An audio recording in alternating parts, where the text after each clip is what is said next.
Okay, so let's take a look again at this slide 10 here. We're talking about the word Zebak. The prophecy concerning this offering of Mashiach's blood on Pesach matzah as the sinless offering, and all that is improper for the offering, the fat being gone by morning, is the fulfillment of the Torah command that is found in Vayikra, Leviticus 17:11. For the soul of the flesh is in the blood. He and I, Huvani, he and I have given it to you upon the altar to make atonement for your souls. For it is the blood of him that makes an atonement in the soul. You see, the whole contemplation here is that the blood offering is going to be the blood offering of Mashiach and no other, and no other, and no other, and no other. Okay, let's move on and talk about this next word, Olah. Now, this word is going to be kind of surprising, I think. But it's worth discussing because when you see the word Olah, which is H5930, which is the feminine active participle of H5927, which we're going to look at. But it says here that Olah means a step or stairs, ascending stairs, right? Usually a holocaust, as in going up in smoke, an ascent, burnt offering, sacrifice, or go up to. So you see this idea of sacrifice is construed into it, a holocaust, the idea of burning an animal to death and burning the bones even. And so this becomes a holocaust to burn the whole of the creature, including the bones, okay? That's considered to be a holocaust, an olah, a holocaust. Now, let's take just a moment to talk about this. The genocide which took place in Eastern Europe during World War II, and I want to make this perfectly clear to everybody who's listening to this tonight. I am not of a mind to deny a single death as construed by whoever it is that said they died in Eastern Europe. I'm just not of a mind to do that. I believe that, in fact, there were 6 million people who were self-proclaimed Jews that died in World War II. Hitler was responsible for killing some 23 million people in these camps, 6 million of which were Jews. There were also many gypsies. There were many other people that were killed, rounded up for being social misfits and so forth. The aged, the deformed, the disabled, all slaughtered. But the majority of that slaughter took place in 3 countries, Ukraine, Belarus, and Poland. That's where there were about 3.5 million Jews that died in those 3 areas.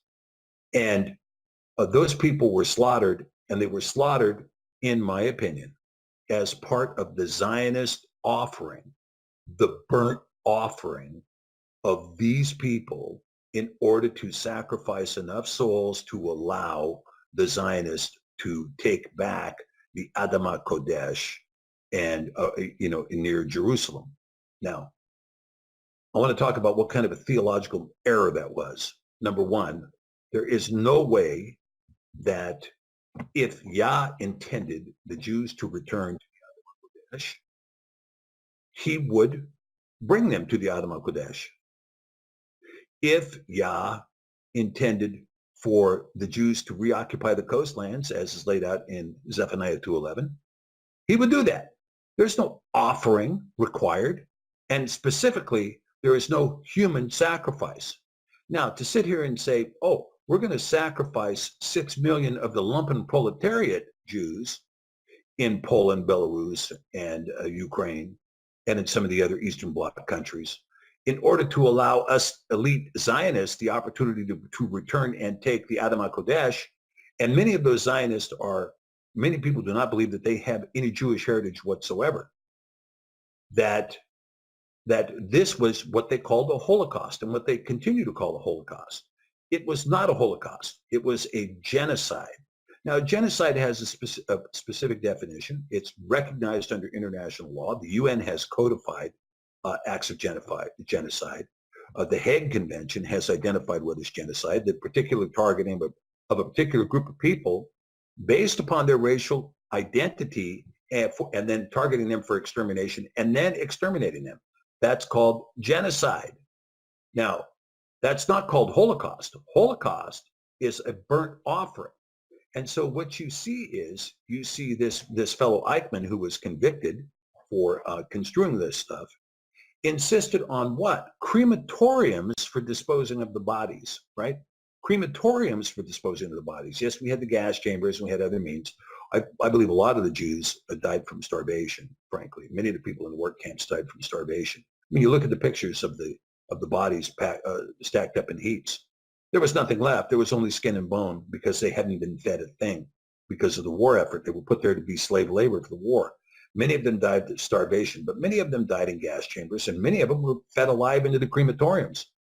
However, there was a massive disposal effort made in the crematoriums in order to create burned bones, in order to create an olah, in order to create a burnt offering, okay?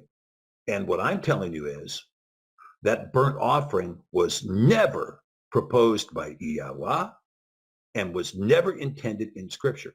And we're going to see this, that the fundamental intent of the olah was not to kill an animal, but rather to ascend the stairs, rather to have a rising smoke. Now, let's take a look at the root of the word here. The root of the word is Allah, Allah. That's Strong's 5927. Now, if you look at Allah and you compare it to its spelling of Olah, you're going to find Ein, Lamed, He in both cases. The only distinguishing difference between Olah and Allah is the Nikud, the cookie crumbs. The Nikudim marking the vowel sounds in the preference of the Masoretes who decided to construe the language as they saw fit. Okay? Now, when you look at Allah, does it mean animal sacrifice? No, it means to ascend, to actively mount, to arise, to ascend up, to break up, to bring up, to burn, to carry up, to cast up, to climb up, you see, to come up, to rise up. You see what I'm talking about? It's talking about rising smoke, you see. The olah is just rising smoke. It's not burning an animal. It's rising smoke because you're trying to communicate from here on the ground to the heavens by means of a rising smoke. Okay. Let's take a look at slide 12. The word olah. We see here that in the root is the word Allah, which is spelled exactly in the Masoretic derivative olah. There is no holocaust, no sacrifice, no burnt offering. Instead, it's merely something that ascends.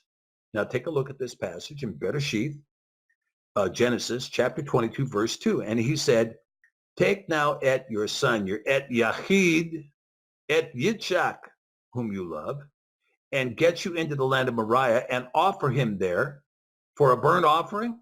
No, offer him there as a rising smoke upon one of the mountains which I will tell you of. Now, again, I'm not going to get into further exegesis on this passage, but you see that the term olah here is provided as a rising smoke, okay, rather than a burnt offering, a rising smoke. All right, now one last thing on the olah and the Holocaust before we move away from this topic.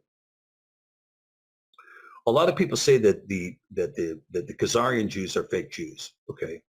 And they say because, you know, I don't know, they whatever it is they want to say, whatever the story is. But you have to remember that the Khazarian Empire was essentially a fade in, fade out. I mean, it was 300 to about 700 AD, and then that was it. It faded in and faded out. So what do you have to say about all these people who claim the Jewish heritage in Belarus, Ukraine, Poland, and in Eastern Europe following the collapse of the Khazarian Empire? Well, these people were sustaining and keeping alive a Babylonian Talmud, until you see the rise of Hasidism, which we talked about before on this show.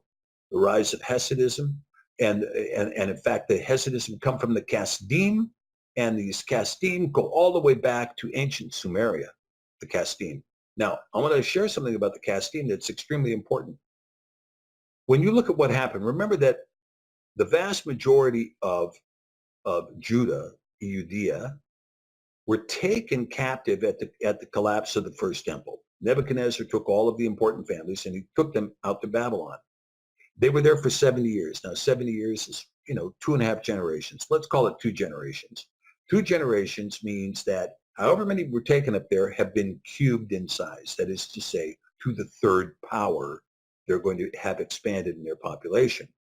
And only 45,000 people went back during the reclamation of Ezra and Nehemiah, when they went back to try to restore the walls of Jerusalem and eventually build the second temple. They went back, okay? Now, only 45,000. The rest remained in Babylon. But you have to remember, Babylon was conquered by who? It was conquered by Koresh or Cyrus, the Medo-Persian Empire.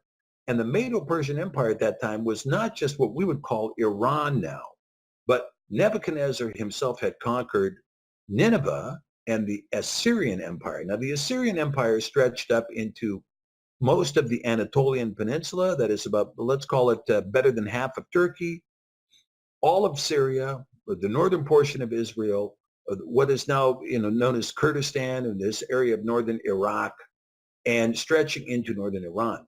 But the Median Empire, the Medes had people living up in what would become Khazaria, right?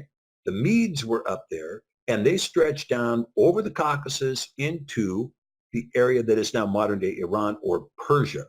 And so the Medo-Persian Empire was an empire.